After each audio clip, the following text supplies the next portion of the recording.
Thank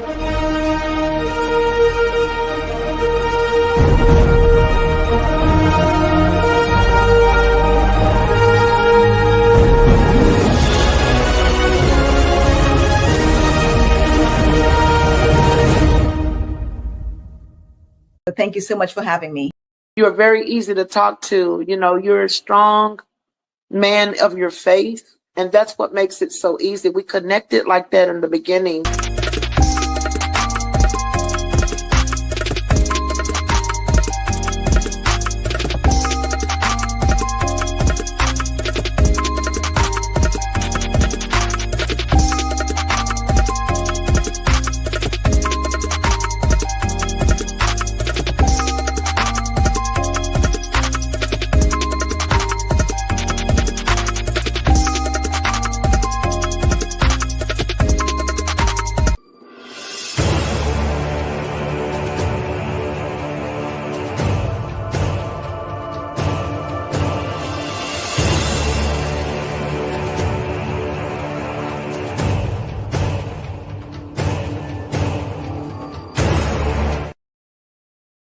What is up? What is up? What is up, everyone? I did think we was already on stage, but didn't realize I wasn't on stage yet. You all. It is another day, another week, and another Monday for yours and my favorite Monday night show. And I'm not talking about Monday Night Football, y'all.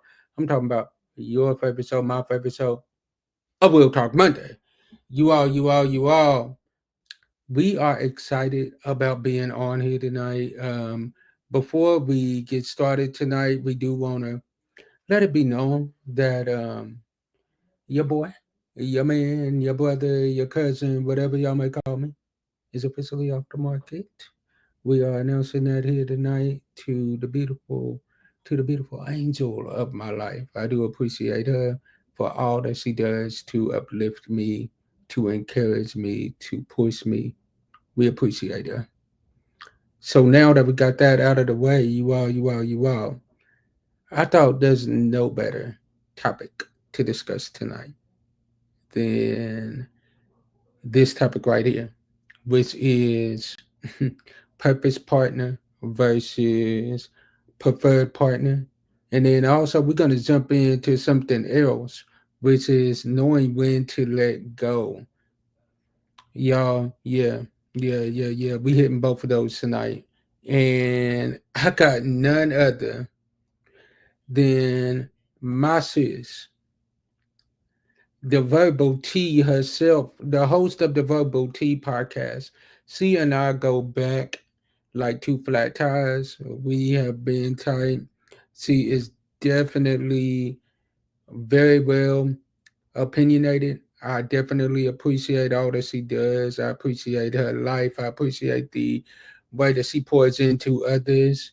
And when God gave me these two topics, in all honesty, these two topics actually got started off of a conversation that was had in the James H. Glover Studios group chat on Facebook. If y'all not a part of that group chat on Facebook, y'all better get in there.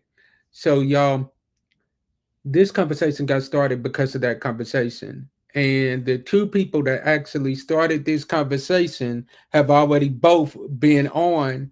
And Globe is the last one that we was missing. So I definitely had to get her on here for this discussion tonight. I appreciate her. Like I said, she is a podcaster. She is a mother. She is a wife. And I found out a few years ago that she actually still hoops a little bit too. I didn't even know that about my sis. So we're gonna get her on here. So as she comes onto the stage, I want y'all to like, I want y'all to share, I want y'all to tag, and tell everybody and tell somebody. That's our favorite Monday night show is on.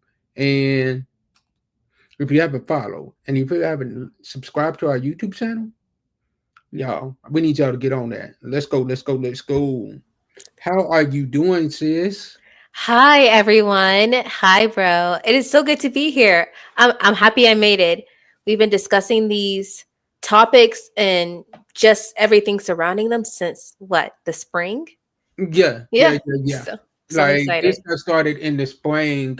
you and the new co-host of Will Talk, one of the new co-hosts of Will Talk Mondays, actually started this discussion. I think he was the one that brought the discussion up. Mm-hmm.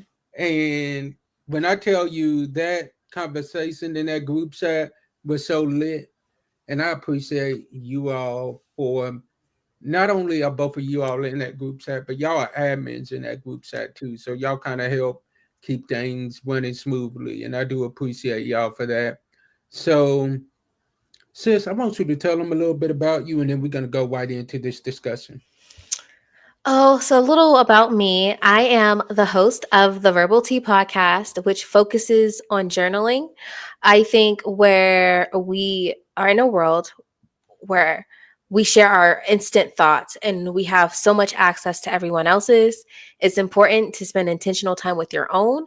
That way you can know what you think and what you believe. Because if you are just responding and reacting to information, that changes your relationship with yourself. Beyond that, I also am a mother of two. I'm a wife. I am an artist. I try to create in any way I can. And I am just a lover for community and creativity. Just truly, truly. You'll see me do one thing to connect and be communal with other people. And then 6 months from now, you may see me just dive deep into something else, but it's always connected to that. That's me. That's the best way I can sum it up. I feel that. I feel that. I feel that.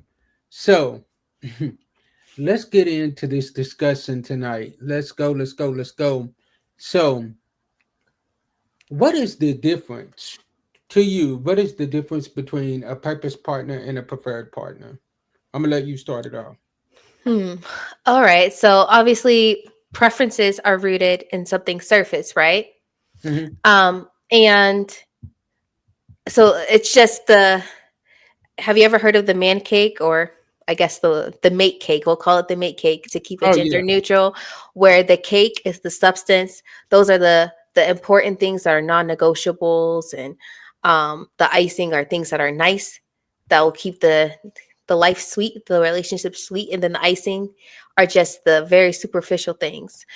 I see a preference partner as the icing in the cake. I mean, the icing and the sprinkles, just icing and the sprinkles. There's no cake, there's no substance. So it's good. You'll lick it off, but then you'll still be hungry. You still won't have any sustenance. That's how I think of a preference partner. So, really superficial things such as height, or one one niche interest that you might have, something like that. Whereas a purpose partner is aligning with what fulfills you. It's not about performances, but it's about what fulfills you as a person at your core, what unlocks and makes your inner child feel safe, as well as who you're growing to be. I like that. I like that. I love that right there. You said that purpose partner not only protects who you are, but who your inner self is as well. Mm-hmm. I like that. So for me, your purpose partner, I'm gonna go with the purpose partner. Your purpose partner is going to help push that purpose out of you. Like they are gonna see that greatness that you have in you. Like what mine does for me, she sees the greatness that I have in me, and she's not afraid to call me out when I need it. Babe, we not settling for nothing less. We not settling for mediocrity. Let's do this. Let's do this right. Let's let's really make sure that we are really going in the right direction. And I appreciate that. Like your purpose partner is going to be one that is going in the same direction as you are going. And what they are going to do is they may not be there yet at where you are at, but what they are doing is they are headed in that same direction, because what they are doing is they are helping you steer the road and helping you kind of avoid roadblocks Mm-hmm. that you might be facing, because your purpose partner is going to take a load off of you. They, when you meet them and when you come in contact with them, it's not going to be a hassle 24/7. Y'all are going to pour into each other. Y'all are going to pour into each other. Y'all are going to enrich each other's lives. Now, your preferred partner, I'll be real with you. I've used this I've used this description before. Back in the day, I used to fall for that preferred partner where it was like they had the looks, but they had no substance. Like they looked like everything that I wanted a wife to look like.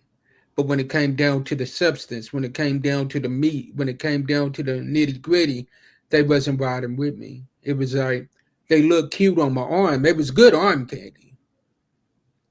But a lot of times what we do is we fall for the arm candy when the substance, you don't need candy 24/7. If you eat candy too much, it's going to give you a stomach ache and you're going to get cavities and all of that. But if you eat that substance, that stuff that is good for you, it's going to make you stronger. It's going to make you healthy. It's going to help push you into where you need to go.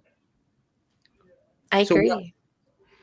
so why do you think that a lot of times people fall for the preferred partner over the over the purpose partner? I'm glad you asked because I was thinking about that. I think people fall for the preferred partner because they they aren't their purposed selves. They're not embodying their purpose and how they move. So if you look around their life choices aside from partners, how they spend their leisure time, what they buy, what they consume, all of it is off of it's not aligned with their purpose. So, but when you are aligned with your purpose, your preference actually evolves as well. So I think a lot of people go for what's shallow because they're just running with a script that's not aligned with their purpose, that was created by the desirability politics that were spoon fed to us growing up, especially in the 90s. You know, those crazy, beauty standards. This is what's beautiful. This is how things are Mm, supposed to look like. Never really carving it out for themselves, not thinking about, hey, what do I want my life to look like? What fulfills me? And let that define what you prefer. So just to wrap it up, they fall for it because they're not their purposed selves. Like when you're your purposed self, then it changes what your preferences are. I agree with that. 1000%. I agree with that. I think sometimes people fall for the 80/20 rule. Mm. You have that 80% of everything that you want. But then you see this other person over here that's at 20% that you're not getting. And because you're not getting that 20% over here from that 80%, that 20% looks mighty good. But what you failing to realize is you're missing like a big chunk of what you need Indeed. because you are trading greatness for mediocrity. And Hmm. there's a lot of people that have missed out on what God had for them just simply because they chose to settle for mediocrity. Yeah. And it's because they're afraid of what they have to do too. In order to have a purpose partner, you have to be a person worthy of that, and living in your purpose, which means making hard choices, which means facing some flaws about yourself and just being able to endure that to grow. And some people don't want to do that. They want it easy. They're still coping with whatever hurt them in the past. And so it's easy to just keep it surface, but it's empty. It's very empty. I agree with that. I think a lot of times also what has happened is they have decided that, you know what, I'm not going to wise up to what I need to wise up to. So because I'm choosing not to do that, guess what? I'm gonna settle for this over here. Hmm. Just so I can say that, like, you know what, I know they're not gonna push me to be better because they're not trying to be better themselves. Yep. Absolutely. I did want to just touch on one thing. I Mhm. don't want to discount external beauty. people can be beautiful conventionally and still be purpose partners. But what makes the difference is what happens after that initial admiration look, and sometimes people just aren't a fit. You can be both be beautiful, both be purposed, but your purposes aren't aligned. And I think that's another thing that people struggle with. They'll say this person's very smart and they have a good head on their shoulders and they check all the boxes, but it's still not connected to your purpose. And some people think because this is a good person, I have to be there. But it's like, where are you guys going in life? What are your strengths and weaknesses? How does that ebb and flow? What would that look like long term? So people don't look at that. They just say, this is a good person that I'm attracted to, and we're going to do it. And so that honestly is what causes a lot of great people to end up hating each other, because they don't realize being great doesn't mean you're purposed, like a purpose match. No, it doesn't. I think a lot of times what people realize also, what people fail to realize as well, is that when that when you find your purpose partner, that is just part of the your battle is just beginning, because society doesn't want you to live in your purpose. Society wants you to stay at that level of mediocrity. Mm-hmm. So it's not going to be easy for you all. You're going to have your ups, you're going to have your downs, you're going to have your bumps, and you're going to have your bruises. But what you have to decide is this something that you're willing to do with that person? Yeah, is that friction that's inevitable in a relationship? Is that friction moving you all forward, both of you forward, and where you're supposed to go, or is it holding you back? Yeah, I agree. I agree. It's that why aren't we pulling together instead of pulling apart? And I think a lot of times the reason why we're not pulling together is because of the simple fact of we are scared of what the the work that we're gonna have to do. Yeah. So okay. How do you think society has played a role in how we behave? Like, do you think that society has, when you look at TV nowadays, it's especially reality TV shows.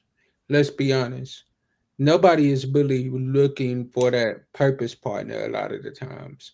They are trying to find somebody that is going to be a good time. How do you feel like society has hurt us in that way? Well, I don't watch much reality TV because of what it's devolved into. However, as a society, like society as a whole, we're the convenience generation. Everything is about convenience. It doesn't matter um what if it's going to hurt you in the long run. If it's convenient, everybody's so burnt out from America specifically running 24/7. They just want to feel comfortable. People want to feel comfortable.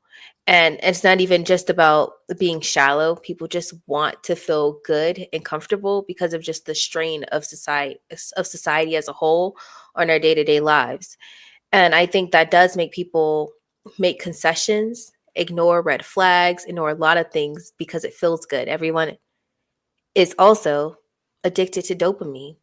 I mean, you could just customize your viewing experience, customize your eating experience, customize who you are listening to, everything. You get to customize it so that it just makes you feel good. You don't have to sit with something that may challenge you a little bit.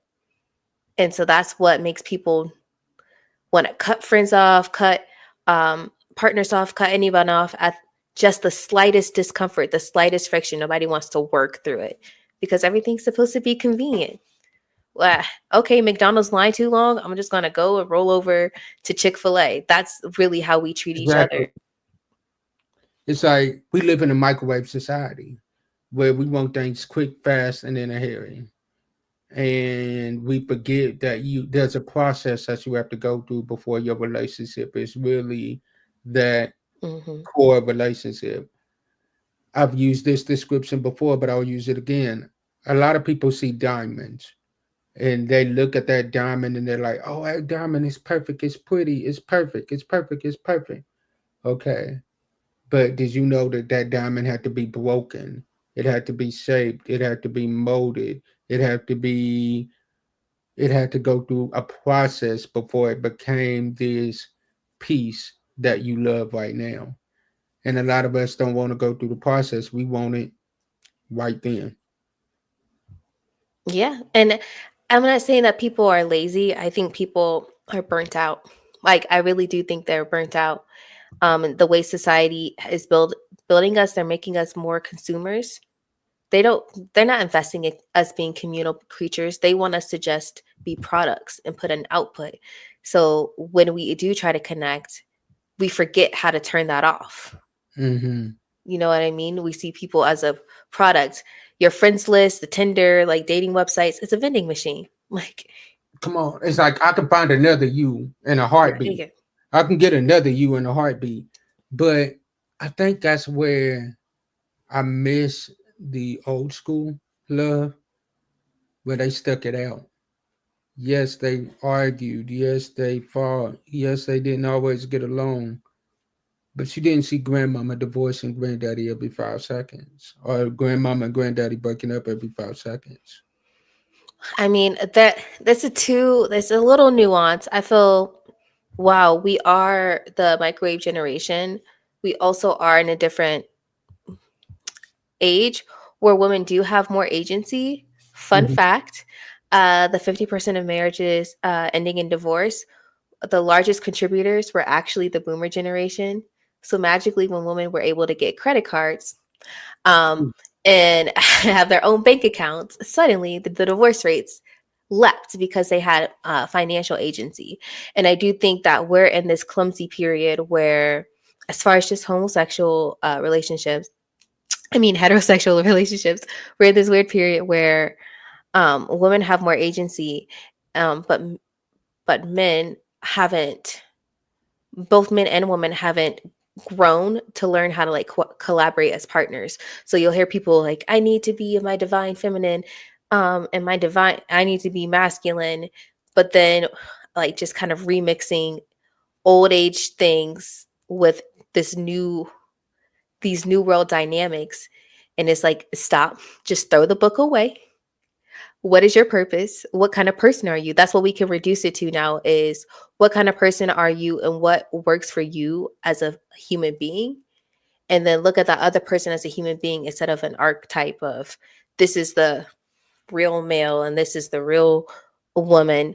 I think uh as far as heterosexuals, they get stuck in that, thinking they still have to fit those molds instead of knowing that now you don't have to be performative. You need to be honest. Honest. And I think that was something that was missing in previous relationships. It was a means to an end for marriages. It was protection. But now you don't need that. But people are forgetting to be honest. They still want the picture. But it's like in order to have that picture now, you have to be honest. You have to be real. You have to work. You can't rely on societal guilt and shame to save your relationship. Like that's just not how it works anymore. And Mhm. that's for both sides. Like, oh, you need to pay the bills or society's going to look at you bad. It's like not necessarily. And you don't have you can be a single woman. Society's not going to look that much down on you anymore. Um and those both of those are two sides of the same coin that kept those people locked in because society will ice you out if you didn't. But if people could be honest, like that's my biggest thing about verbal tea is just throwing out everything that you were told you have to be. Because when you're just following all these rules and all these standards and you get deep with someone, you realize you're confused and this ain't working for you. And it's because you didn't you didn't write that manual. You didn't write that script. That's not what's connected to where you're supposed to be in life. I like that. I like that. I think sometimes we fall into the habit of trying to be what everybody else wants us to be. Yep. And people think they're not. And it's like, but you are. You are. Did you really spend time trying to figure it out? because you're just trying to be like some TikTok couple, and that's all fake. That Yeah. and they argue on the couch too. They have like the stick it out mantra has such a bad reputation because of what it meant for our elders. But stick it out means to have community, to have flourishing relationships, you have to have hard conversations and be mature enough to move past it and trust again. Now, if they keep failing you over and over in the same way, sure. But people are allowed to misunderstand you once. People are allowed to get it wrong in certain ways once and then prove that they understand and never do it again.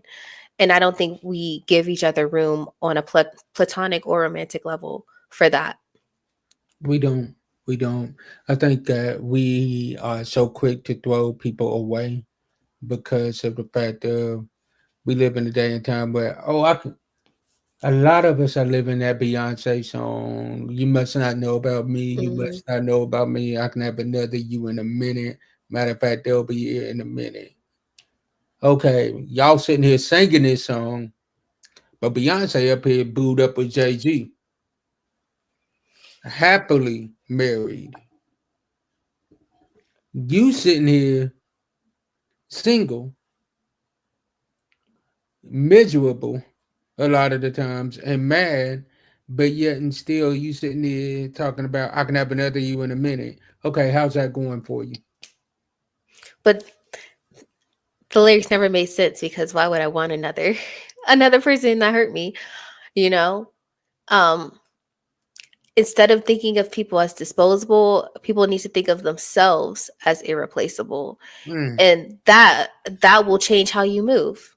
Because when you have a large respect for yourself, you're not really out here looking down on others. You're just like, this aligns with my purpose or this doesn't. And it doesn't have to be like this person is a bad person. You don't have to vilify people because you're just looking at what works for me and what doesn't. And I right. think that people need it to be black or white. You're good or you're bad. If you don't agree with me about every little thing, you're a bad person. And it's just like, but maybe they're different.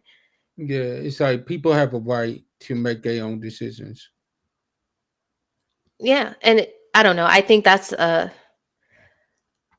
it is a big thing that's hard for us today is just assessing compatibility, but also being okay with conflict. Like the conflict resolution skills are severely lacking. I know we're talking about like partners, but even on a platonic level, people aren't really ready to have conversations about things that bother them. They'll just isolate and ghost their friends and never giving them the chance to have the discussion because they're like, how you messed up. And it's like people don't always know that.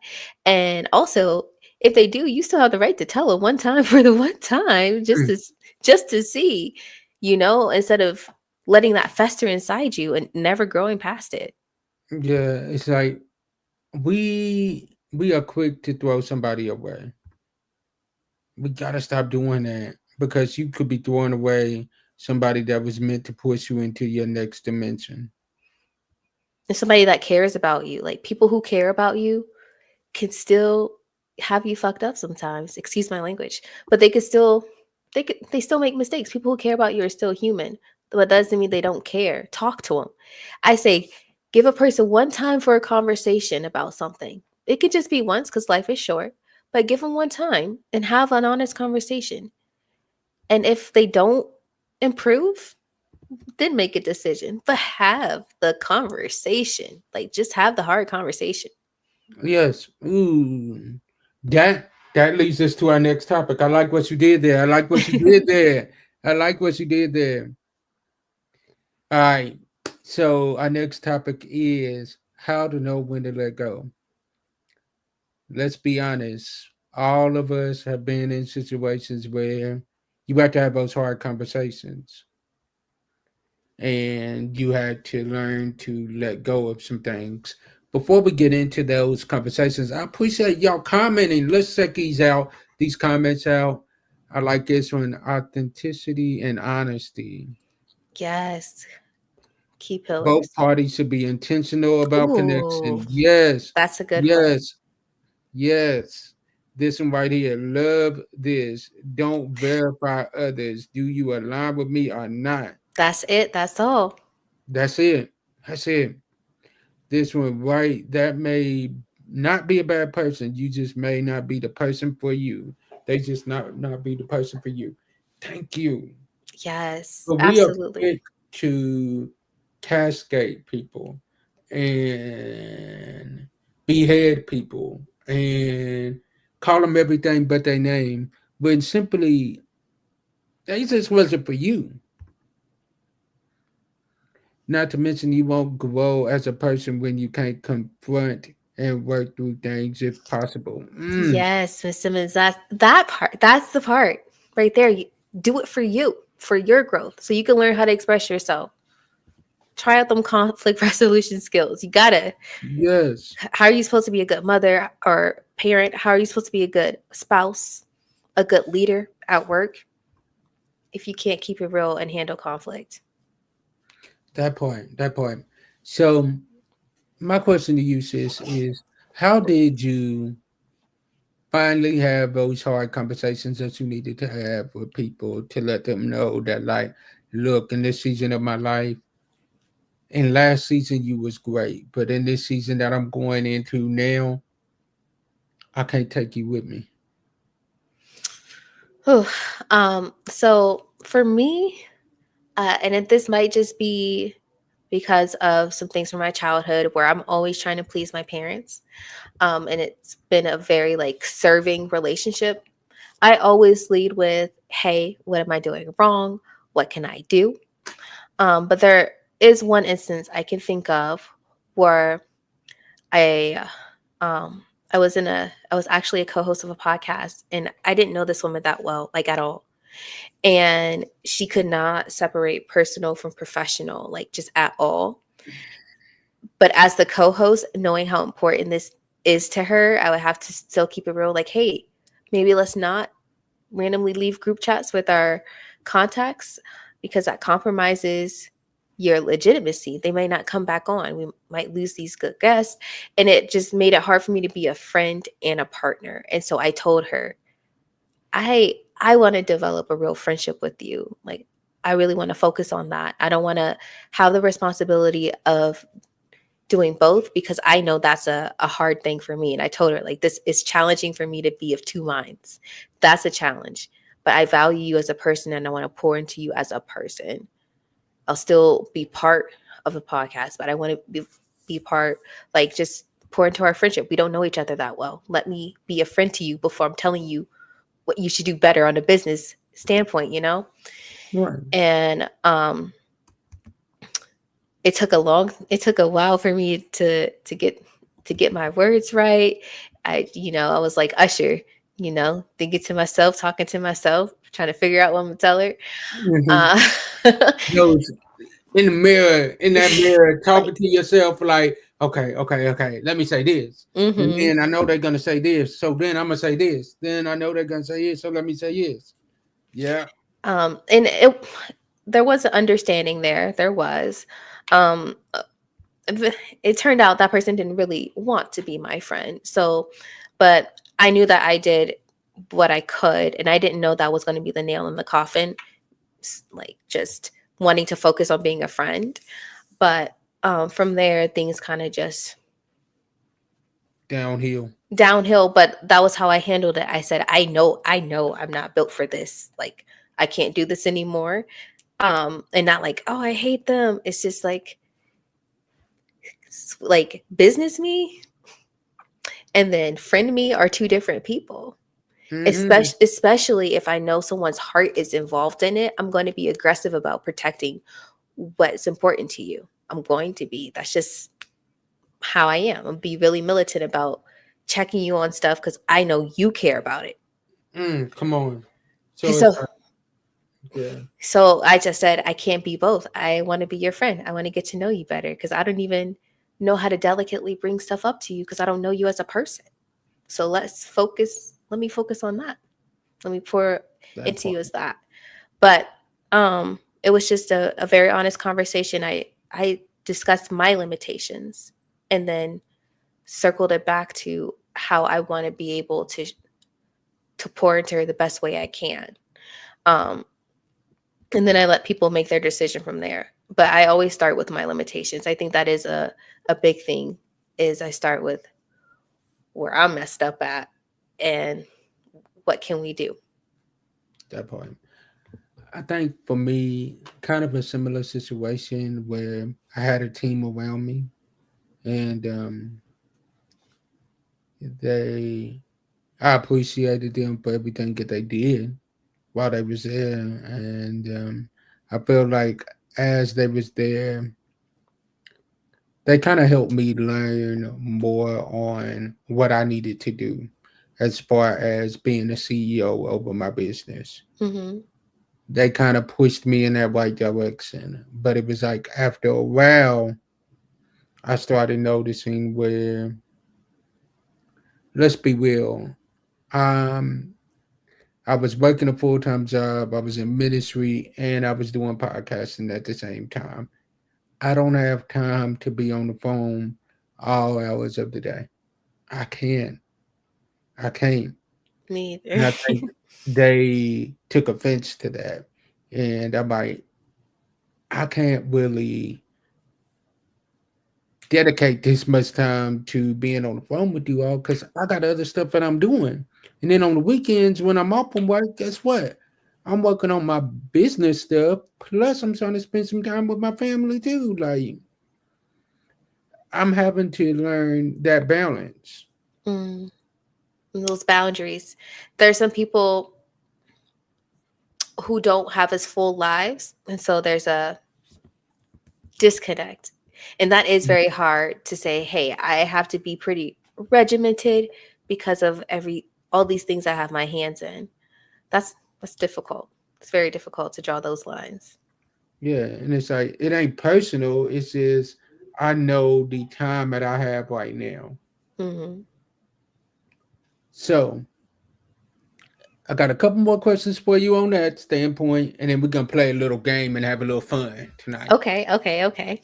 All right. So the next question I got for you is, what advice would you give to someone that is struggling with having that conversation? Like they know that that conversation is needed, but they struggling with how to go about it without hurting somebody's feelings.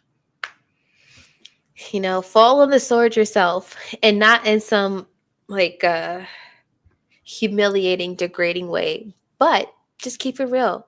Talk about lead with love, lead with how much you care about this relationship. And that is why you want to initiate this conversation.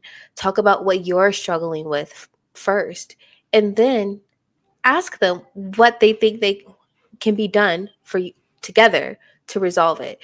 Like always leave some room for them to give feedback, not just tell them how you feel. Never just tell them how you feel. You want to make it a conversation, so you want to lead with you speaking truth and then saying, how can we work on this? I'm committed to working on this because I love you. I think that's the best way. I'm married, so with conflict with that, my parents, I watched them grow up. They had me really young. The is one thing I've learned is leading with that, leading with love, and then ending with, I'm committed to a resolution. What can we do? It really goes a long way. Now, some people won't respond well to it because they are just not there to have those mature conversations, but that's not on you. That's not on you. If you've done what I just outlined, if you've been honest and you've left room for a resolution. I hope that makes sense, bro. Does that make sense? Yeah, that makes total sense. That makes complete sense. Complete sense. So, okay. Next question I got for you isn't on that, but you mentioned you're married, you're a mom, and you're a businesswoman, you're a daughter, and you are also a podcaster. How do you find that balance? Oh, it's hard. I've actually spent some time away from podcasting because I just needed to um, just pour into some other things. My daughter was classified as gifted, and so that required a lot more investment from us as a family. And my son's now in preschool, and so it's difficult to balance. But what I do, and it's funny, I was explaining this to my husband, is I just block out things. I know I can never have 8 hours to do something, just it's not possible. So I'll block it into tasks that I can complete by days. Like I'll have a chunk of 2 hours and I'm going to complete this task on this day. And that's how I have to do it. I have to block it like that. I respect that. I respect that. I respect that. All right. Now we about to have a little fun. We are about to play a little game entitled This or That. So I'm gonna give you Uh-oh. 3 options, and two of them have to go. You can only pick one. Okay. All right. So New Edition, Boys to Men, or the Jackson 5.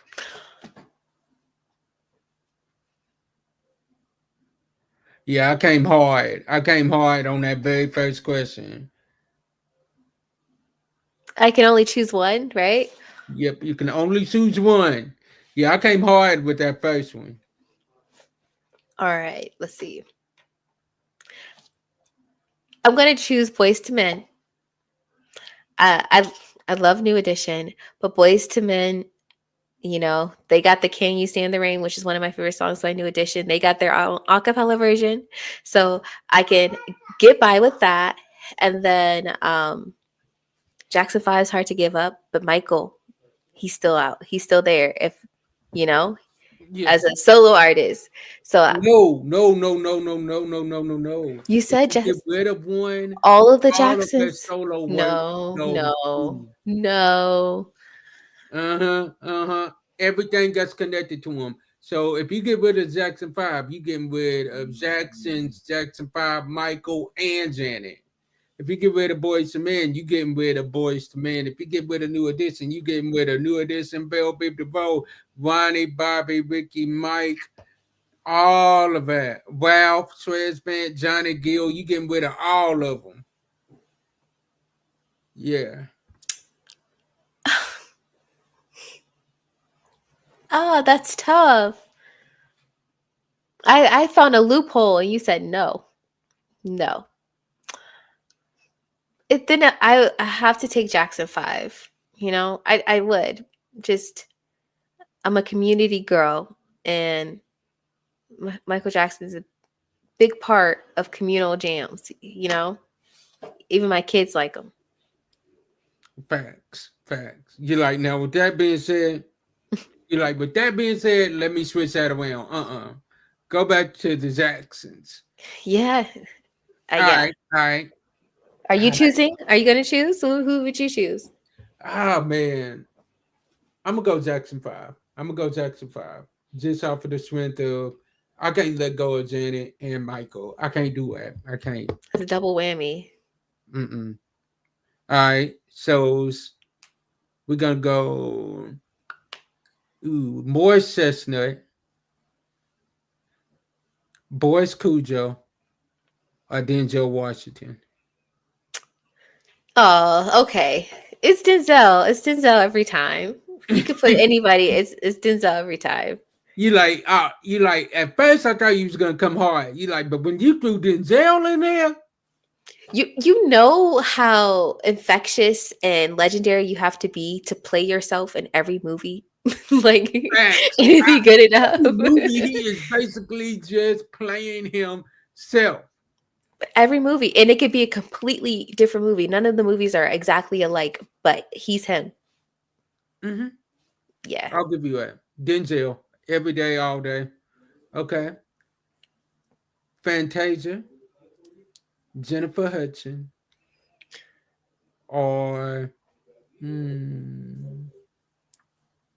Coco Jones. Don't do this to me. Yes. Ah, don't do this to me. I love Jennifer Hudson, but she was the first one that could go because her catalog is not deep enough. Oh, did I freeze? Yeah, you froze for a quick second. You there now. We got There we you. go. Um, mm, I think I'm gonna keep Coco Jones. I love the previous What? two Oh, but women. Jennifer and Fantasia? Coco, I know people say potential is a trap, and it is. It's definitely a trap. But Coco Jones is she's actually found herself. Her last project, she really has found herself musically, and she's got it. She's got Okay. it. And so I'm excited for what more she's going to do as she continues to embrace her musical identity, like who she is as an artist. Um and she's got that soul. She's bringing it back, and I don't want to. That's it's just a principle. I vote for her on principle because she's bringing that R&B that we want back, so that we don't have to just relive it. Like the new generation could be introduced to it off rip. Okay. I'm coming hard again. I got you. I'm going to go Chris Brown, Usher, or Sway Songs. Or who? Sway Songs. Well, I don't. This is easy. It's Usher. I don't like Chris Brown or Trey Songz, so You're like, that's easy. that was easy. All right. This next one, I'm only going to go two. You know what? I'm going to save that one for last because I know I'm going to stomp you on that one. Cruel, cruel. All right. All right. So, because I know that you a sports girly too, I have to throw a sports one in there. Okay. Basketball, cheerleading, or arm wrestling. Oh, basketball all day, and he could put any sport and any sports in there, and it would still be basketball. Like Okay. Okay. hands And I down. ain't forgot, we still got to hit that court one day. Oh yes, I'm a little in shape now, so you might be in trouble. All right. We'll talk. We'll talk. All right. All right. So, this last one I got for you before I let you close us out. Here we go. Michael Jackson or Prince Rogers Nelson. Now, why would you do that? Why? Evil, I know, just evil. I'm gonna just take myself out. Like I, You're I like, mean, am I me that is without just them? dirty. You're like, how can you do me like that? Am I me? Like the kind of artist I am and things. Am I me without both of them? They both inspire me so much.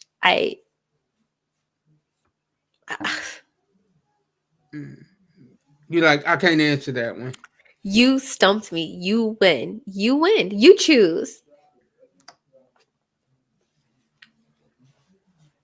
Mm-hmm. That ain't fair. That ain't fair. If I have to pick, I'm gonna go Michael. He was more of a global superstar. Prince was a musician and superstar musician. Michael had people passing out just by him walking in the room. I mean, that's true. And I mean, he was breathing, like he'll take his breaths and singing on beat. Like, Oh yeah. uh, a technician Yeah, with he was the like, musicianship. I was watching a clip. I was watching a video one day of him preparing for his last concert tour, and they was rehearsing, and in the video, the the stage manager is like, "Why ain't y'all playing yet? Y'all supposed to play as soon as this comes up." And they're like, "Michael told us to wait." And Michael said, "Yeah, I told him to wait." And they're like, "Michael, how are you gonna know when this comes up when you're gonna have your back turned?" And Michael's exact words is, "I'll just feel it." So good. So, such a star. His exact words was, "I'll just feel it." And they're like, Okay, he said he'll feel it. We're gonna go with that. Y'all wait on his cue. Oh, that's beautiful. And I know what he means. And you know what? He could probably just feel and hear the rhythm behind him, you Yeah, know? Like he's the like, music was his whole soundtrack and of his life, of his yeah, senses. it's like anybody that can perform at halftime and stand there for about 5 minutes without even singing nothing, and you got people screaming, and you haven't even sung a note. Yeah, that's power. All right, all right, all right. Last one. I gotta hit you with this one. Drake or Kendrick Lamar? Really? Really? Come on. Kendrick Lamar won that beef. He won that beef, hands He- down. I When hope he did that at the Super Bowl and literally did the song at the Super Bowl while wearing an A minor chain on his neck and having Serena come out and dance. he had two of his exes at the show. Yeah. SZA and Serena. The Serena Ken, Scissor, oh, Serena, and then doing the song and having billions of people yelling this song out. If I was Drake, I would just crawl underneath a hole right now. I'd be like, mm-mm. oof. And I love that he didn't make it the whole. He could have did the song 6 times again if he wanted to, but he had this whole masterful, layered masterpiece of a show, and then was like, "Oh, and here you guys go." You know, It was like the way he did it was just so masterful. Made you think he was gonna do it one time, and then finally at the end of the show, he's like, "Yeah, let me hit him with it." oof. And the little speech before, the bars Mm-hmm. before. It's also divided. I'm gonna hit him on the floor with it. Mm, 40 acres in a mule is bigger than the music. oof. It's like anime villain Oh yeah. diabolical. Like Oh it's yeah. And then when he said, I want to do that favorite song, but you know they like to sue. What song? Yeah, that song. breaking the fourth wall with us. It was beautiful. I'm not even big into the Super Bowl, but That that was was a a moment. masterful performance. Like that is going down in history as one of the best. So at this time, we are gonna have what is called our real talk moment. Which what that is I'm gonna give you the floor. I'm gonna allow you to close us out with some closing words, give them some encouragement. But then after that, I want you to tell them where they can find you at as well. And Okay. you'll definitely be back. You're coming back. You got to. I'm happy to be here. Okay, so real talk for Real Talk Monday. Real talk, keep it real with yourself and always lead with this. You are capable of anything and you are the most impactful person in your life. So you have to be honest. You owe it to yourself to be honest and to be intentional and real. Log out, unplug, and write your thoughts, sing your thoughts, and order your steps. Do what you got to do to be true to you. You know, they say there's no bunk beds in a casket and all those cliches. You got to do what you need to do to be true to you. It will make you a better to yourself. You'll have more fulfilling friendships and relationships and connections. I can't emphasize enough how important it is to just understand and keep it real with yourself. You guys can find me on Facebook at KGlobeMC. You can also find me on the Verbal Tea page starting in October. We will be launching a new season. So you can find me there at Verbal Tea and then at Verbal Tea on Instagram and at Verbal Tea Time on TikTok. I am so honored to have been able to be part of this conversation. Thank you so much for having me, James. No problem, sis. No problem. And you will definitely be back. We're gonna talk. I promise you we are. All right.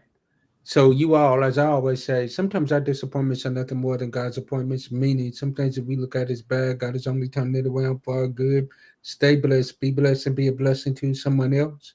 And I'll see y'all next week. And y'all, make sure y'all watch the reruns. Make sure y'all listen to the podcast. It drops at 12 midnight on tomorrow. You definitely want to catch that. So go check us out. Peace. Love y'all. Hello. We pray that you enjoyed this episode coming from James H. Glover Studios. And if you want to see more like it, follow us, like, and subscribe to all of our social media stations so that you can never miss another episode like this. See y'all soon.